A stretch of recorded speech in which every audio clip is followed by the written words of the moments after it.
Somos Berenice Flores y Sebastián Iguiluz y este es el podcast Entrepreneur de Keep It Up Show, un espacio creado por dos emprendedores en el que buscamos traer gente chingona e increíble que está constantemente cambiando la forma de ver y hacer las cosas. Cada martes, jueves y sábados podrás escuchar un nuevo episodio donde encontrar información clave que te ayude a impulsar tus ideas, tu empresa, pero sobre todo tus sueños. No importa qué te dediques, keep it up. Bienvenidos al episodio número 17 de The Keep It Up Show. Antes de empezar, si nos estás escuchando por YouTube, ayúdanos con un like, dándole clic a la campanita y suscribiéndote al canal. Y en Spotify, dándonos seguir. Hoy tenemos de invitado a Miguel Carderi, creador de la metodología Magic Innovation Model, la cual permite a las empresas innovar con mayor eficiencia e impacto en cada uno de sus mercados. Hablaremos con Miguel sobre el verdadero significado de la innovación, cómo la mentalidad frena la innovación en México y el verdadero significado de la disrupción. Hola, muy buenas tardes y bienvenidos a otro episodio de The Keep It Up Show. Aquí Sebastián Iguiluz, cofundador y CEO de Entrepreneur. Y estoy con Miguel Carderi, que además de que tiene un podcast muy cool llamado Mentes Disruptivas, es un consultor de negocios y de innovación, más bien y de estrategias de innovación, pues con amplia gama de carrera y que ha ayudado a muchos justamente a innovar, que es una palabra que está muy de moda últimamente. ¿Cómo estás, Miguel? Muy bien, ¿y tú? Un gustazo, pues aquí metidos en el encierro con todo este tema de la pandemia. Me imagino. Oye, Miguel, y cuéntanos, porque de nuevo, innovación es una palabra que oímos mucho y en mi caso creo que muchas veces está mal empleada. Para ti, ¿qué es la innovación?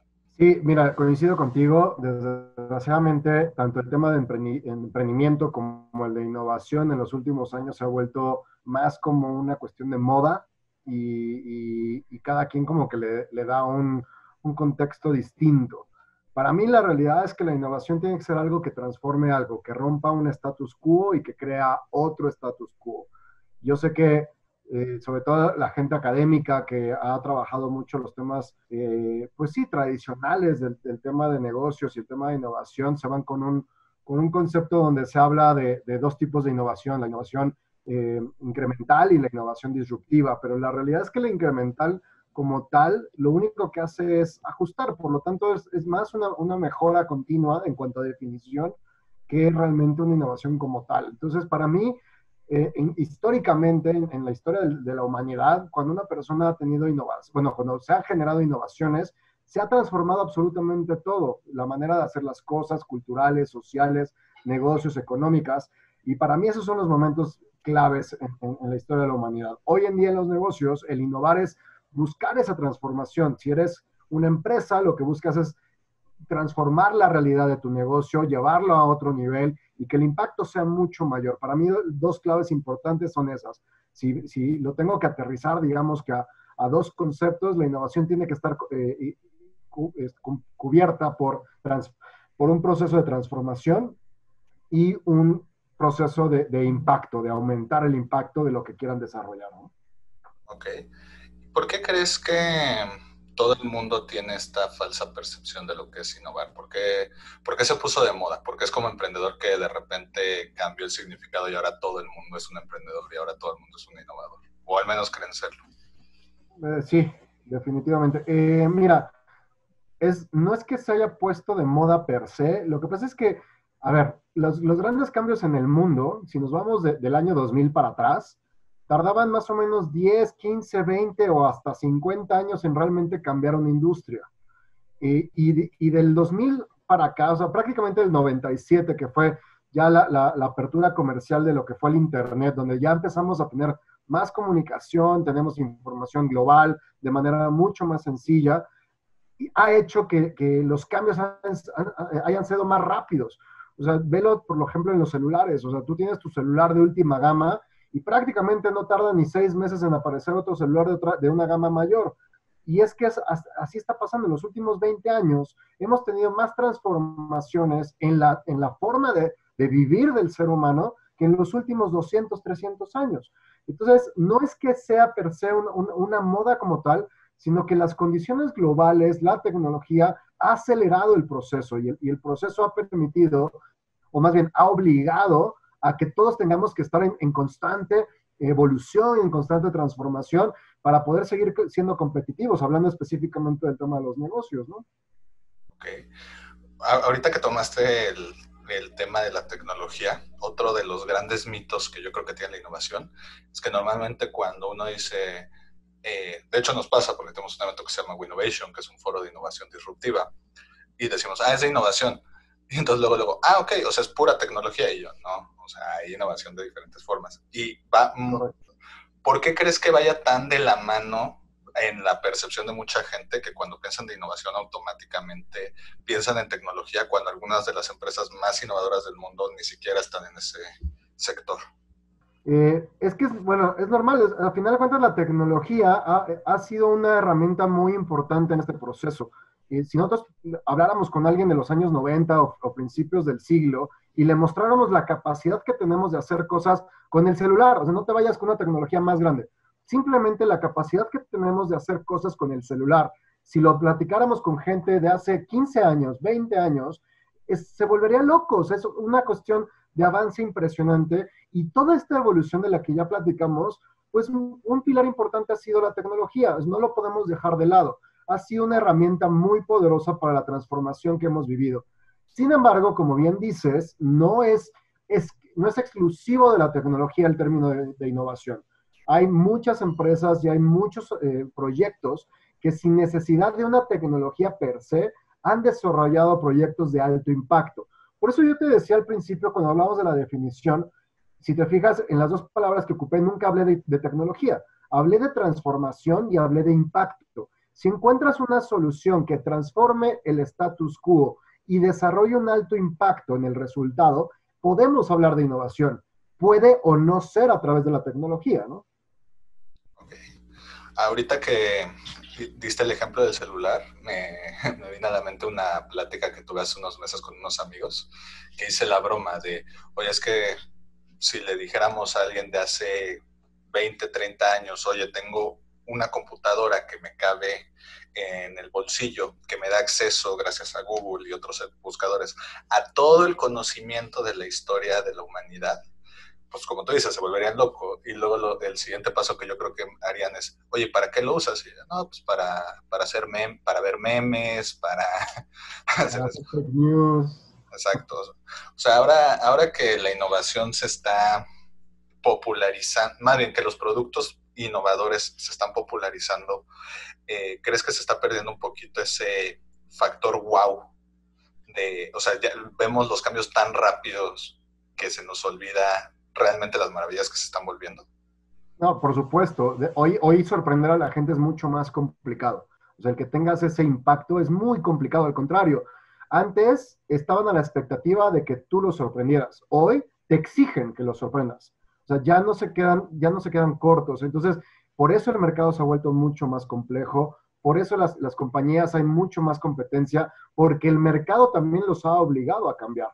Hoy, una persona que tú le ofreces, por ejemplo, estas famosas tarjetas de cliente frecuente, que antes eran un bombazo porque te daban puntos y demás, hoy que ya estamos acostumbrados a ese concepto, por ejemplo, si tú se lo quitas al mercado, automáticamente el mercado te lo reclama, porque ya se lo diste. Y lo que quiere no es que se lo quites, es que le des algo más. Entonces, sí, el efecto wow, por llamarlo de alguna manera, este sentimiento de magia, este sentimiento de que lo imposible es posible, se ha perdido drásticamente porque justamente nos hemos acostumbrado al cambio rápido. Y entonces ya a las marcas les exigimos el siguiente paso. O sea, me gustó el celular, por ejemplo, el ejemplo que decías. El celular me gustó, está padrísimo, pero ya estoy pensando en la siguiente gama. Y lo ves, por ejemplo, en las grandes ferias de innovación tecnológica, por ejemplo, en la de Barcelona o en la de Las Vegas. Tú llegas ahí y te están mostrando el futuro, y esas expos hace 20 años eran magia pura, eran cuestiones irreales. Y en los últimos 2 años, por ejemplo, en la de Las Vegas, te puedo comentar que las adaptaciones ya no son tan sorprendentes, ya son más ajustes técnicos o mejoras técnicas que lo hacen más poderoso, que lo hacen con mejor diseño, pero esa parte de chispa de magia se ha ido perdiendo porque también se avanzó tan rápido, pues que llega un momento en que pues también la misma industria tiene que ir como moderando para tampoco saltar las cosas tan a pecho, porque también recuerda, ha habido intentos de innovación disruptiva tecnológicas que no han funcionado incluso antes de salir al mercado. Recuerda, no sé si recuerdas Google Glass, por ejemplo. Sí. Google Glass fue algo que generó una expectativa enorme, enorme, enorme, que parecía que iba a ser el producto más importante de Google y ni siquiera salió al mercado, porque Bueno, se quemó en el proceso, ¿no? bueno, sí salió, pero justo se dieron cuenta de que a lo mejor el público, ahora sí que la innovación fue más rápida, de esto no sirve para el público, y hoy en día se usa para un sector muy especializado como para doctores, ingenieros, etcétera. Digo, yo creo que en el tema de los Google Glass fue un adelanto a su tiempo. Yo creo que si hubiera salido por estas fechas sería mayor impacto. Digo, tan así que Apple está queriendo ya ahorita, o ya anunció, que está desarrollando justamente sus Apple Glass, ¿no? Bien, bien innovador es su nombre, pero bueno. Pero creo que fue un adelanto del tiempo. Pero regresando a la pregunta que me hiciste originalmente, no te vayas muy lejos. Acaba de salir justamente hoy, acabo de publicar en mis redes un video donde ponen a chavos de 15, 20 años y les entregan una casetera y les entregan un cassette y le dice, pon el cassette y pon la música. Y no tienen ni idea ni siquiera cómo prender la grabadora. Y a los chavos les pusieron un acetato y les dijeron, pon del lado B la canción 3. Y no tenían ni idea cómo hacerlo. Y lo pusieron a un viejito y lo sabía hacer perfectamente. Y luego hicieron el mismo experimento con el mismo viejito y le dijeron, busca una dirección, y le dieron un celular. Y tenía que buscar una dirección. Y a dos chavos le dijeron, busca una dirección, y les dieron no sé si te acuerdas de la guía Roji. Pues tenían que buscar una dirección en la guía Roji. Las cosas han cambiado, la tecnología ha hecho las cosas mucho más sencillas. Para esta generación de jóvenes que nacieron ya con la tecnología hecha, pues a final de cuentas todo es sencillo, es a un clic de distancia. Y se pierde completamente ese efecto de sorprenderte lo que tiene atrás el hecho de que con un clic te puedas comunicar con alguien en China. Esa parte ya la viven, ya no es sorpresiva. Entonces, sí es un gran reto para las empresas, para emprendedores y para las diferentes industrias, sobre todo la tecnológica, el poder sorprender a la gente constantemente. Ok. Ahorita mencionaste la innovación disruptiva y disruptivo va camino a hacer el nuevo innovación o emprendimiento, en el sentido de que es una palabra que se usa bastante mal y de que todo ahora es disruptivo, y para mí hay muy pocas empresas que genuinamente puedes decir, oye, esta es disruptiva, esta hizo un cambio nivel Henry Ford cuando trajo el carro y se dejó de usar el caballo como principal transporte. ¿Qué es innovación disruptiva para los que no están familiarizados con el tema? Pues básicamente lo que te decía, para mí toda innovación debe ser disruptiva, tiene que transformar las cosas. Te pongo un ejemplo que acaba de pasar hace unos días. Por primera vez, una empresa privada puso a personas en el espacio. Eso es completamente disruptivo, jamás había sucedido y va a ser como la punta de lanza para toda ahora un mundo comercial espacial. O sea, el mundo espacial como tal empezó hace 3, 4 días cuando SpaceX logró poner ese cohete en órbita. ¿Por qué? Porque ahora ya no nomás va a ser SpaceX. Te voy a asegurar que los chinos no se van a quedar atrás, que los rusos no se van a quedar atrás, que también está por ahí este cuate de Virgin, que se me fue ahorita el nombre, que está también Richard Branson. Richard Branson, que también está queriendo llevar a la gente a la Marte. O sea, realmente lo que es la carrera espacial que se quedó truncada durante tantas décadas, hoy al entrar el mundo privado a esta guerra, se va a acelerar mucho. Entonces, es el momento en el cual este cohete logró su cometido de llegar a estar en órbita, se volvió disruptivo para la industria espacial. ¿Qué significa lo disruptivo, incluido el tema de innovación? Pues justo esto, que haya un parteaguas que cambie completamente el status quo. Entonces, podrías decir que, por ejemplo, ahorita el gran impacto de SpaceX es que lo que lleva décadas siendo una carrera lenta, rápida en casos, pero siempre siendo una carrera entre países en el sector público, ahora es justo en el sector privado que se suele mover mucho más. Entonces, ¿eso crees que va a agilizar la misma carrera? Por supuesto. Recuerda que, por ejemplo, la NASA, uno de los elementos que tenía este cohete es que era reutilizable. Antes se desechaban. ¿Y por qué la NASA no lo hacía? No es que no tuviera la idea o no tuviera los científicos para desarrollarla, es que no tenía el capital. Ellos dependían de capital de gobierno y al final de cuentas esos son impuestos.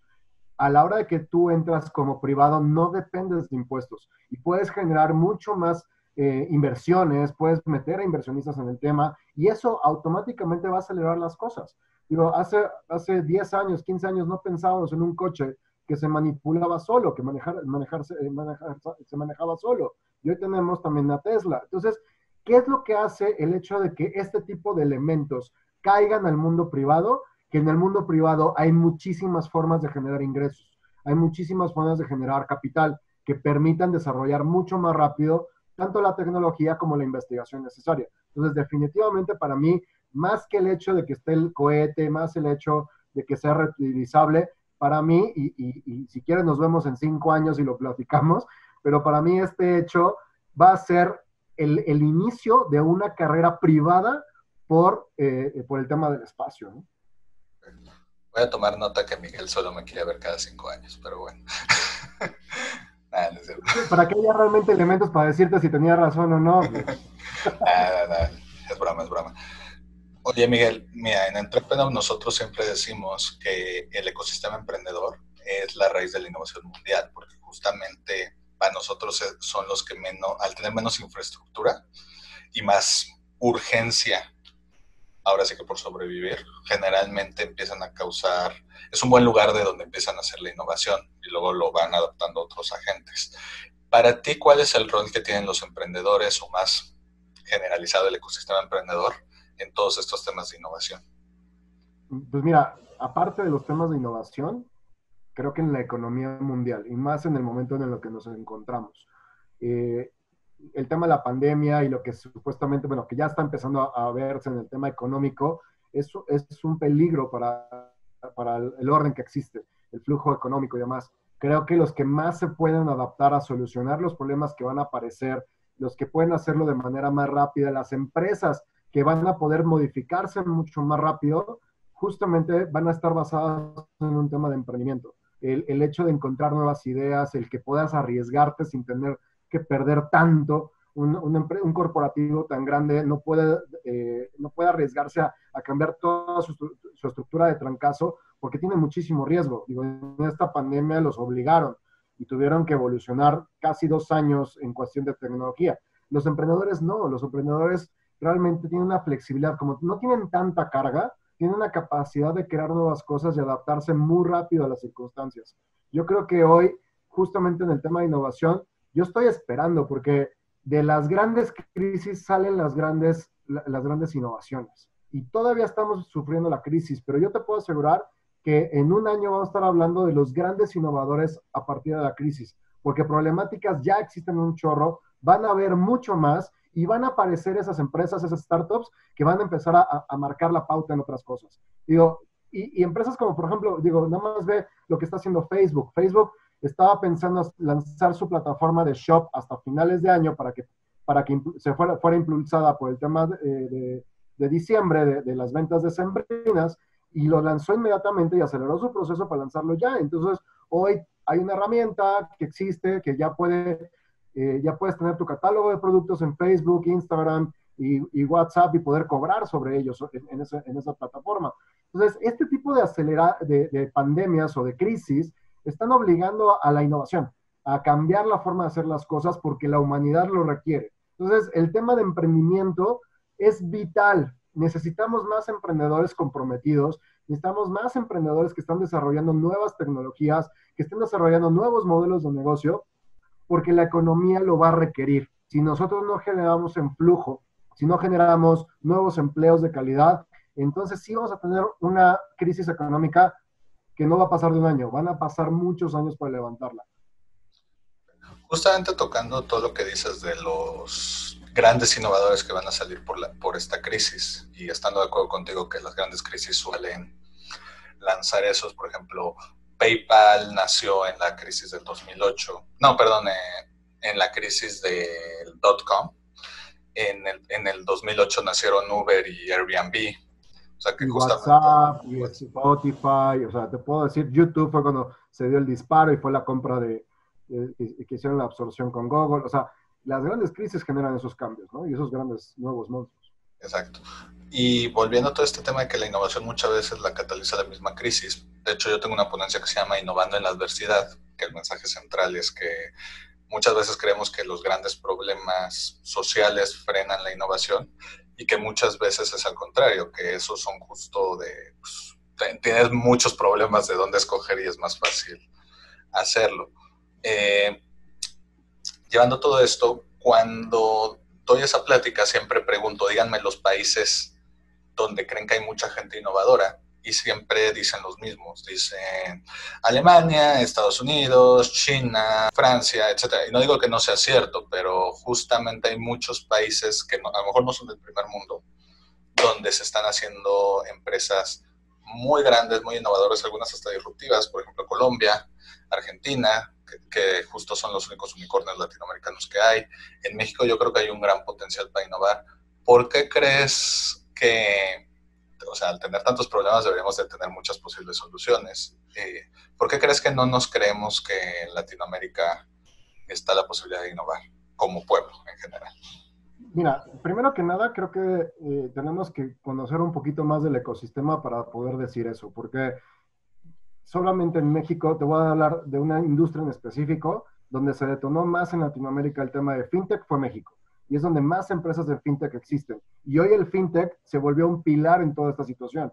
Entonces, creo que también tenemos que conocer un poco más antes de decir que no lo somos. La realidad es que sí hay un chorro de oportunidades.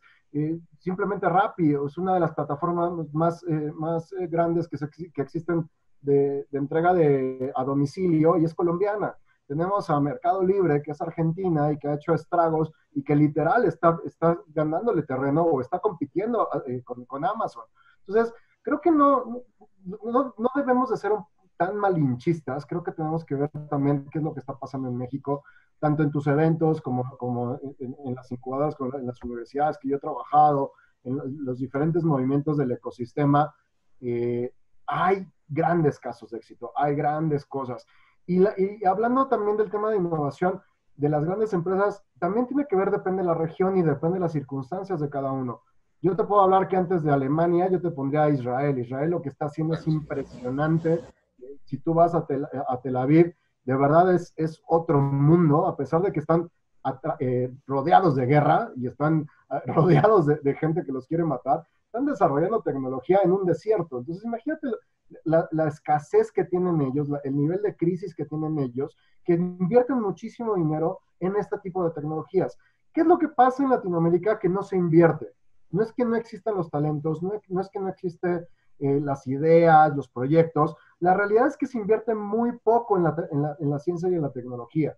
Digo, tan así que, digo, sin entrar en temas políticos, pero en este gobierno incluso si no invertíamos mucho, pues se recortó más, ¿no? O sea, no es una prioridad en los países latinoamericanos, excepto Chile, por ejemplo, excepto Costa Rica, que está haciendo cosas interesantes, excepto Perú, que acaba justamente hace un par de años de aumentar su presupuesto para investigación y el desarrollo de emprendimiento. Son muy pocos. Y la mayoría lo que está haciendo es enfocándose a otro tipo de circunstancias, de realidades, que no digo que estén mal, pero si lo que queremos es innovar, si lo que queremos es crecer, si lo que queremos es ser líderes, definitivamente tiene que haber una inversión y un empuje. Se intentó hacer en el sexenio pasado con sus defectos y sus limitantes, pero por lo menos se sentó en algunas bases. En México seguimos creyendo que lo mejor viene de afuera. Seguimos creyendo eso. Y esto, desgraciadamente, sí es cultural. Y eso nos lo dejaron los españoles. Porque nosotros, como pueblo original, sabíamos lo fregón que éramos. Pero desde que llegaron los españoles, literal nos metieron en el chip de que nosotros éramos indios pendejos. Y que todo lo bueno venía de Europa. Entonces, durante muchos años, si tú ves la historia de México, lo primero que hicimos cuando nos volvimos independientes es poner a un emperador. Y luego quisimos traer a alguien de Francia para que nos gobernara. O sea, siempre hemos creído, no confiamos en nosotros y siempre hemos creído que afuera se hacen mejores cosas que lo que hacemos adentro y desde siempre. Entonces, ¿qué es lo que tenemos que cambiar el chip? Investigar lo que está pasando en México, investigar a los emprendedores, a los casos de éxito. Es una de las razones por las que también generé mi podcast, hablando de disruptivos, pues, mentes disruptivas, pero justamente el podcast lo que busco es eso, que la gente conozca estas historias de personas que están haciendo cosas diferentes, pero que no nomás las está haciendo, sino las está logrando, y que se den cuenta que ellos son como nosotros, están dentro de nuestra misma sociedad, están con las mismas circunstancias, están con las mismas problemáticas, pero la diferencia es que se aventaron a hacer las cosas y están cumpliendo sus sueños. La diferencia entre lograrlo o no empieza por la toma de decisión de dar el primer paso. Entonces, volviendo a los factores que tú crees que hacen que los mismos mexicanos no asociamos a México o los latinoamericanos con Latinoamérica de innovación, ¿crees que es más, uno, la desinformación de la mayoría en el tema, dos, el malinchismo, y tres, que no era penal? No, no es cierto. Simplemente la falta de confianza, la parte cultural e histórica que nos inculcaron, donde nosotros tenemos que ser menos y no podemos soñar en más. Y si te fijas, tú habla y ve las noticias. Es que en Alemania pasa esto, ¿por qué no aquí? Es que los jugadores, hablando de no era penal, los jugadores mexicanos no están al nivel de los europeos. Es que, o sea, siempre es el mexicano no tiene la capacidad de. Y perdóname, pero hay muchos casos que demuestran lo contrario. Pero la diferencia entre ellos y los demás es que tienen disciplina, que realmente su pasión es demostrarlo y hacen todo lo necesario para lograrlo, a pesar de las circunstancias que tengan alrededor. ¿No crees que tal vez también ha sido, y me acaba de ocurrir la idea, que muchas veces la innovación, los que sí la están catalizando, la tratan de adecuar a lo que en otros lugares se considera innovación más que tropicalizarla a México? O sea, por ejemplo, con el ejemplo que tuviste de Israel, y justo en otra entrevista salió el tema, era de, oye, es que Israel, como no tiene tanta población como México, o sea, le apuesta a un tipo de emprendimiento tecnológico con una visión global desde el principio. Y en cambio, a lo mejor México dice, bueno, esto funciona en Estados Unidos, entonces lo voy a tratar de replicar acá, o esto funciona en Francia y lo voy a tratar de replicar acá, más que crear soluciones tropicalizadas para México. ¿Crees que esto esté pasando? O... Pues mira, el tema de Tel Aviv o incluso el tema de Corea, que también es otro caso impresionante en cuestión de tecnología, pues tienen tantas limitantes que no tienen de otra. Hace algunos años estuve platicando con una persona de Uruguay y estaba aquí en México y me decía, es que es impresionante, si yo viviera aquí en México estaría vuelto loco, porque tienes mercado para todo, lo que quieras se vende.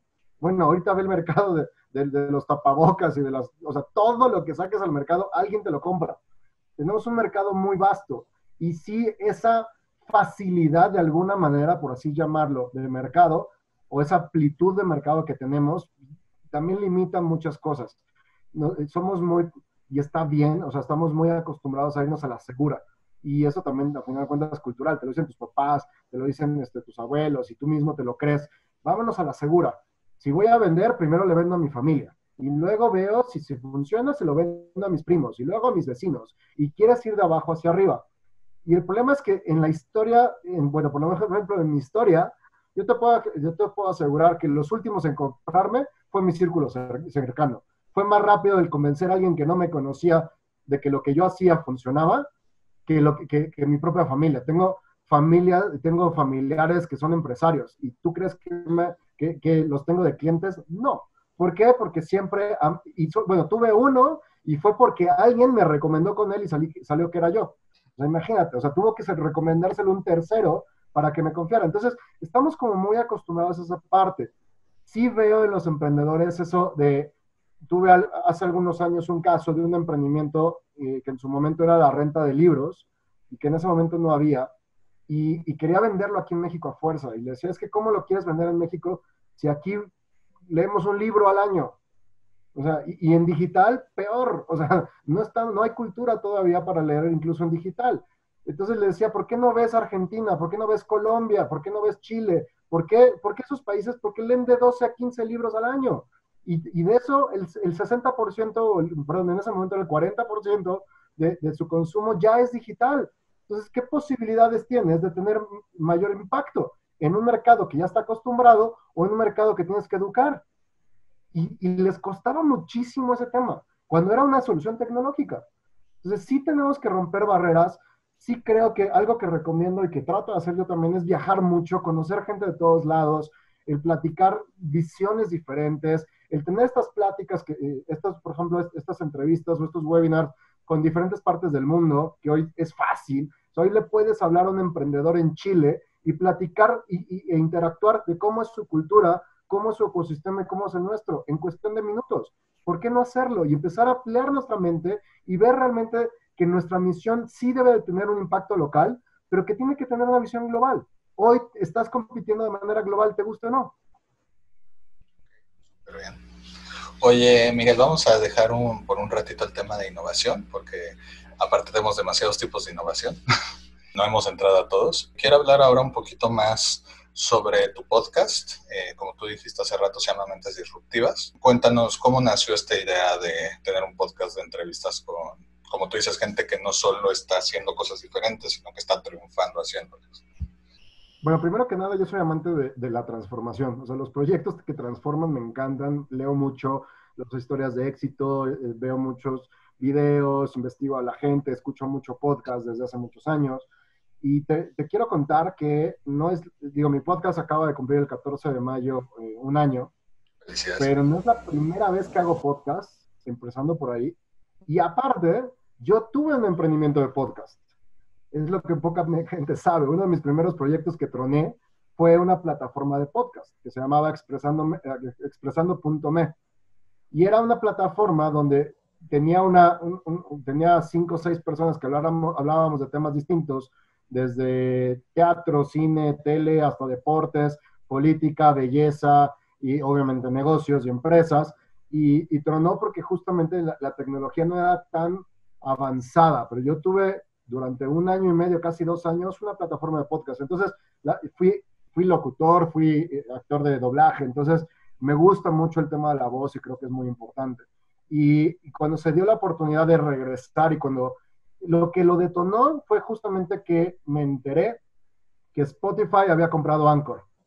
Ahí fue lo que detonó como el ya se puede hacer más fácil. Entonces, ya lo había investigado, ya escuchaba algunos podcasts, ya tenía como la cosquillita, pero lo que detonó el vamos a hacerlo ya fue esa adquisición, porque se volvió democrático. Entonces, antes de que se volviera tan democrático, quise aprovechar la oportunidad. O sea, yo dije, si Spotify le está metiendo tanta lana a una empresa de podcast para desarrollar contenidos, es que para allá va la tendencia.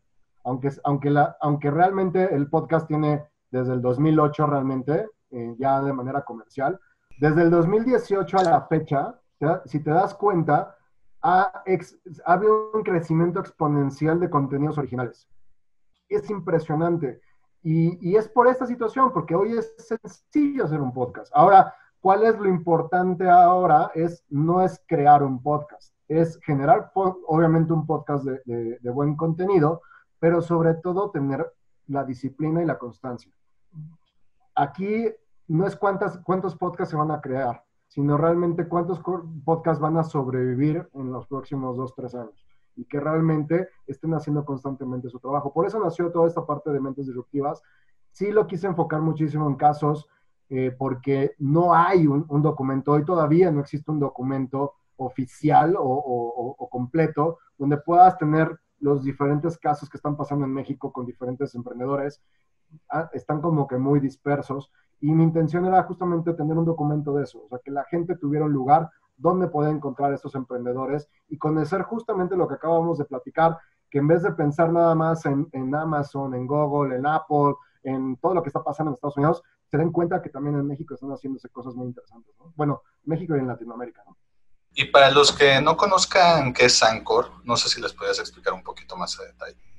Anchor fue una plataforma que lo que hacía es una plataforma donde tú subes tus audios, programas ahora sí que todos los datos de tu programa, y antes de la adquisición de Spotify, te ayudaban a distribuirlo, pero te cobraban los derechos, se los dabas, digamos.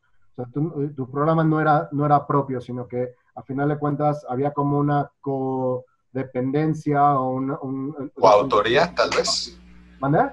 Una coautoría, por así decirlo. Exactamente, de alguna manera, entonces el contenido de alguna manera era gratis, pero te costaba, ¿no? Al final te costaba el nombre, te costaba todo.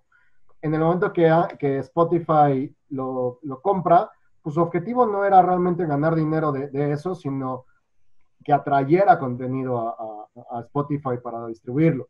Y pues quitó esa cláusula, obviamente, y hoy el contenido es tuyo, es una plataforma que te permite brincar. Ahora, faltan evoluciones. ¿Por qué? Porque Anchor también te permite meter comerciales.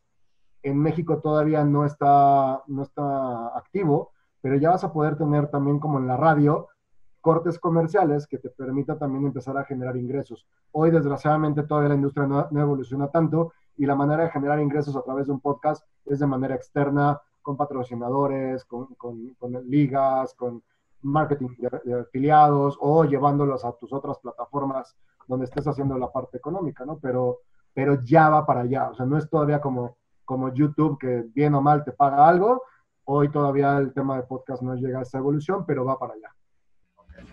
¿Qué crees que es lo que le llama a un público joven de los podcasts? Porque, por ejemplo, volviendo a lo de cómo cambian las cosas, si hace 10, 15 años le hubieras dicho seguramente a los baby boomers para arriba de, oye, los millennials y centennials van a estar oyendo en la compu un programa tipo radio, seguramente no lo hubieran creído, no lo hubieran visto. ¿Qué es lo que crees que hace que resuenen con una audiencia joven? No te vayas tan lejos, te platico, o sea, en el caso que te platiqué de mi empresa, el negocio que tuve de podcast, pues tronó porque no había suficientes dispositivos donde se pudiera escuchar. O sea, tenías que estar en la computadora, conectarte a mi página y ahí escucharlo de manera interna. Si tú lo querías escuchar en tu celular, tenías que bajar una aplicación rarísima, que era una APK, que antes no era tan sencillo en los celulares que te aceptaran los APK. O sea, era muy complicado. Y hoy, donde quiera lo escuchas. Creo que primero que nada, volvemos al tema de la facilidad. Hoy es muy fácil muchas cosas. Y en el tema del audio, incluso, no sé si a ti te pasó, pero incluso hay personas que ven videos de YouTube, pero no los ven, los escuchan. Lo ponen, lo dejan y lo van escuchando. Entonces, no fue tan difícil la migración al tema de podcast, sumado a que no tenías que bajar otra aplicación. Ya tenías Spotify, ya tenías iTunes en su momento, ahorita Apple Podcast, no sé cómo se llama ahora. O sea, ya estaba en tu celular, no era una descarga, ¿no? Era más sencillo. Entonces, hoy puedes escucharlo, también los coches evolucionaron, o sea, no podías escuchar un podcast en el coche, hoy lo puedes escuchar, que de hecho hay una estadística muy interesante en lo que va de la pandemia. Los escuchas de podcast han bajado casi un 30%. ¿Por qué? Porque la mayoría de las personas que está escuchando podcast lo escuchan en el tráfico. Y en el momento que no se tienen que movilizar, ya no escuchan los podcasts. O sea, lo escuchan en otro momento, pero ya no es tan metódico, tan de costumbre de diario, de me subo a mi coche y en lo que llego a la oficina estoy escuchando un podcast.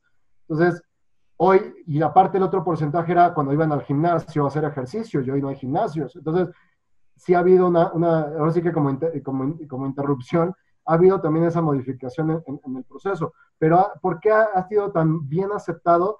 Uno, por esa parte, porque la facilidad ha sido muy grande. Dos, porque son contenidos originales. Ya tú puedes decidir a quién escuchar y a quién no. Y tres, porque incluso en las versiones de no paga, las gratuitas de las plataformas donde lo escuchas, el podcast, a diferencia de la música, corre el programa completo, no hay interrupción. Entonces hasta te ahorras los comerciales, ¿no? Que ahorita ya los podcasts empezamos a meter comerciales, pero bueno, esa es ya otra situación, de algo tenemos que vivir. Somos cerdos capitalistas al final del día, entonces. Al final de cuentas, no es que queramos ser cerdos capitalistas, es que nos obligan. Entonces, es eso, o sea, creo que mucho es la facilidad, mucho es la parte también de la dinámica, mucho es los diferentes dispositivos que están generando y por supuesto el contenido, el hecho de que puedas escoger. Si quieres hablar de política, tienes 200 opciones para escuchar de política sin tragarte comerciales. Si quieres hablar de deportes, hay 200 opciones y no necesariamente tienen que ser los tradicionales, ¿no? Perfecto. Oye, Miguel, para ir terminando, siempre al final a todos los invitados de The Keep It Up Show les pedimos 3 sís y 3 nos. Es decir, 3 cosas que todo emprendedor debe hacer sí o sí y 3 cosas que tiene que evitar a toda costa. 3 mandamientos y 3 pecados capitales. ¿Cuáles serían tus tips para los emprendedores?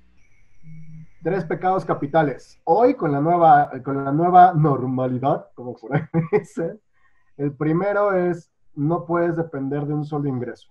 O sea, si tú quieres empezar a emprender, no puede ser ese emprendimiento tu sustento. Eso es, creo que el primero que yo le daría con este nuevo orden.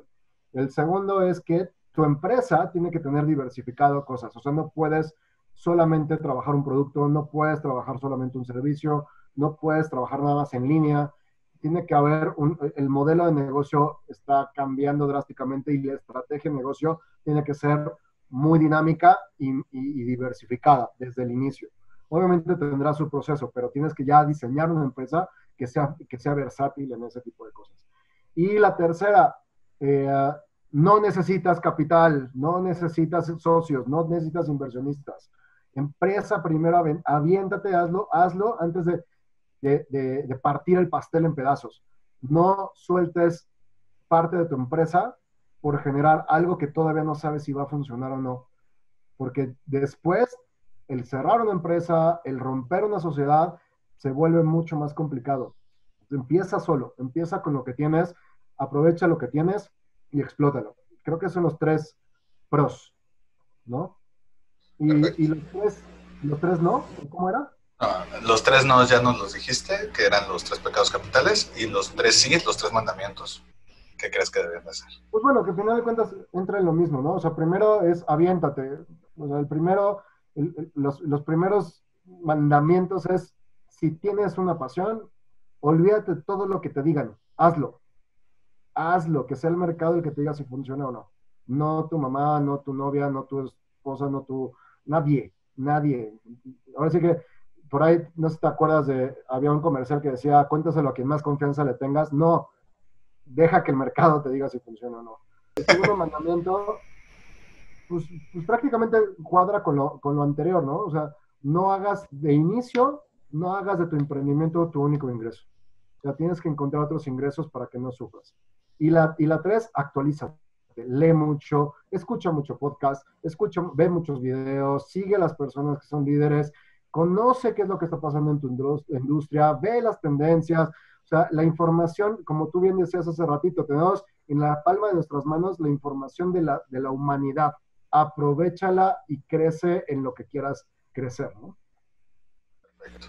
Oye, Miguel, bueno, vamos por partes. Si alguien quisiera escuchar tu podcast, ¿dónde lo pueden localizar? Fíjate que estoy haciendo una nueva dinámica. En mi canal de YouTube me pueden encontrar como Miguel Carderi. Todos los martes estoy teniendo las entrevistas en vivo.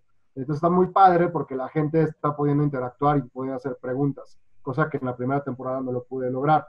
Entonces, en mi canal de YouTube, todos los martes, están las entrevistas en vivo.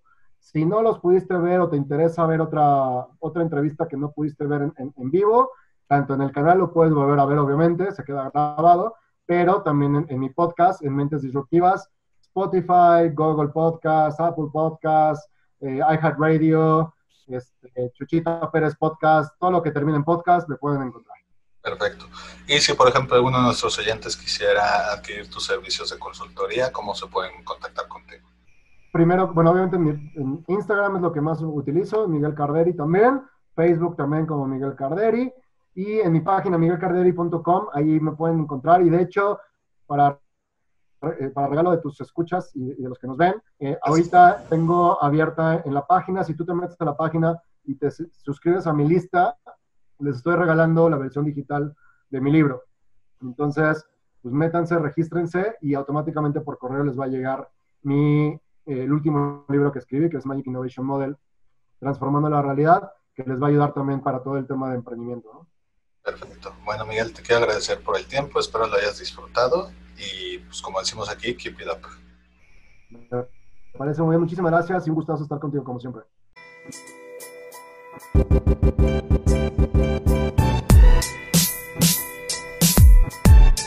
Si Si te gustó el episodio de hoy, recuerda que puedes escucharnos en Spotify y YouTube, y para más herramientas de estos temas, estamos en Instagram y Facebook como @entrepreneur.